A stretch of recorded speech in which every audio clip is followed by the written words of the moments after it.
Sur les platiers de Mayotte, la pêche à pied est une activité très appréciée des habitants. Une activité dont la pêche au poulpe, dit pueza, fait partie intégrante. Pratiquée individuellement ou en groupe par les Mahorais et les Mahoraises.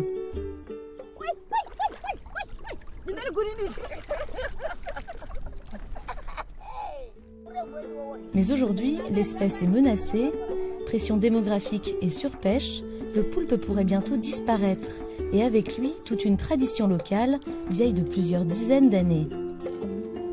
Depuis 2012, le parc naturel marin fait un suivi régulier de la pêche à pied sur 5 sites de Mayotte. Et le constat est sans appel.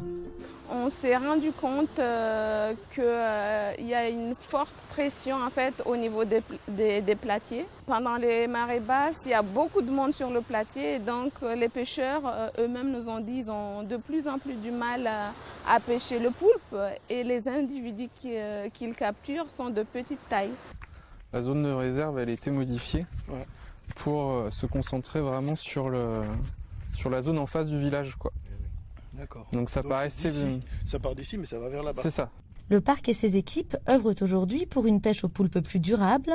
Ils proposent aux habitants de se lancer dans un projet de mise en réserve temporaire, un projet non réglementaire qui repose uniquement sur la collaboration avec les communautés locales. Cette première étape, ce projet de mise en réserve, l'idée c'est d'essayer de faire en sorte que les gens réalisent qu'ils peuvent être acteurs de la gestion des ressources, que le fait d'arrêter de pêcher dans une certaine zone, ça peut améliorer les rendements par la suite sur l'ensemble du secteur. Donc leur prouver finalement que des mesures de gestion peuvent être efficaces. 2 zones, une sur la plage de Mbouanatsa à Bouéni et une autre sur la plage de Mtsahara à Msamboro sont désignées. Elles seront fermées temporairement à la pêche au poulpe pendant une période allant de 3 à 4 mois. Pourquoi la mise en réserve est-elle efficace en si peu de temps? Car le poulpe a un cycle de vie très rapide. Il vit jusqu'à 2 ans maximum, atteignant sa maturité sexuelle aux alentours de 10 mois. Après l'éclosion, les jeunes se dispersent et dérivent dans l'eau au gré des courants. Ils sont gros comme un ongle. Dès l'âge de 2 mois, le poulpe double son poids chaque mois. Les juvéniles reviennent dans les récifs où ils se nourrissent et se cachent dans les trous.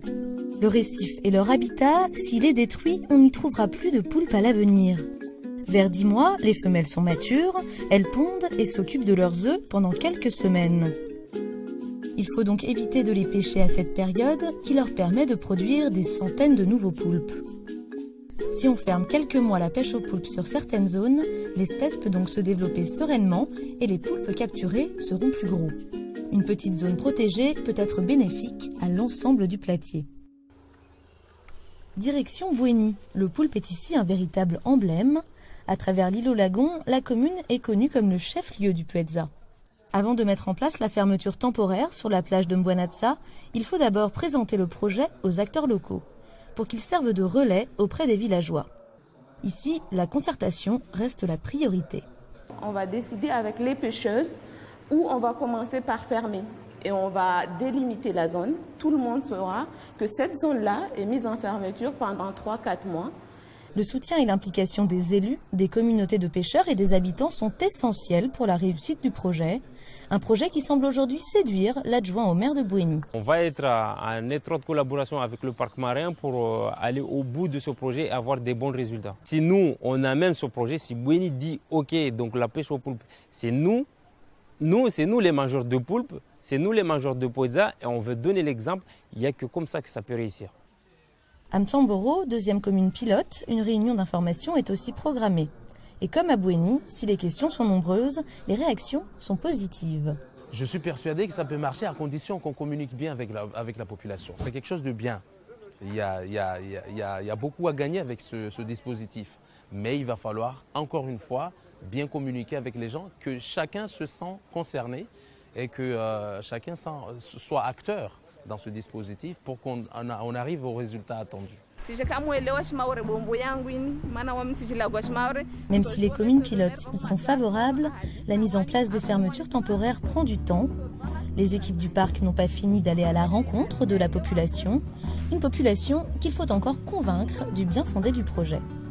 Je pense que c'est un beau projet, mais ça ne marchera que si l'on arrive aussi à empêcher la pratique de la chasse sous-marine. Dans ce cas, je pense que les rendements vont augmenter et que l'on pourra pêcher plus de poulpes pour donner à manger à nos enfants. Aujourd'hui, on nous interdit de pêcher à marée haute. Des personnes étrangères au village continuent à chasser, ce qui fait que quand nous venons pêcher à marée basse, on ne capture plus de poulpes. Pour nous, c'est décourageant. Pour Karani Andaza, il faut que la prise de conscience soit rapide, car c'est l'avenir d'une tradition qui se joue aujourd'hui. Si on arrive à mettre tous nos efforts sur les 2 sites pilotes, je pense au bout de 3 mois, si on arrive à leur montrer l'effet réserve, je pense ils vont s'impliquer pour... je pense que toute la population de Mayotte va voir qu'on n'est pas là pour les embêter, mais on est là pour assurer la pérennité de ces activités traditionnelles. J'aimerais bien que les gens, dans les 30 années à venir, dans les 40 années à venir, puissent au moins pêcher le poulpe. J'aimerais pas que ça reste une histoire. Avant on pêchait du poulpe. J'aimerais bien